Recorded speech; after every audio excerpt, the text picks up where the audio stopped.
79 წელია და ჯარში ვარ არიოლში. და საახალწლოდ ჩვენ გენერალს ჩამოვიდა ცოლი. აი მაგარი ქალი რა, რუსის დამაქალია. ახალგაზრდა ბიჭი ვარ ბიჭო მაშინა. საახალწლოდ მეც ხო ხდები მშობლების გამოგზავნილი ამანათი რაღაცა და ქართული ჭაჭა მაქვს მაგარი. მოგეთ ეს გენერლის ცოლი ხო ხდები ბიჭო ეგენი როგორები არა ქართველი ნამინახა მიყურებს რა. და კაპტიორგაში გქონდა ქართველებს ოთახი რა ჩვენთვის მოტეხილში და იქ დაუპატიჟე ეს გენერლის ცოლი. ანა გასაკეთებად შენ. არაფერი. გააგზელე. აი, და დაუპატიჟე ბიჭო ეს გენერლის ცოლი წამომყვა ასნია ხა წამომყვებოდა და ამ ჭაჭას ურტყავთ.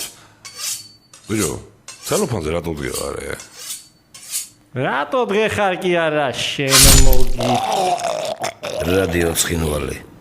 იოდიზირებული რადიო.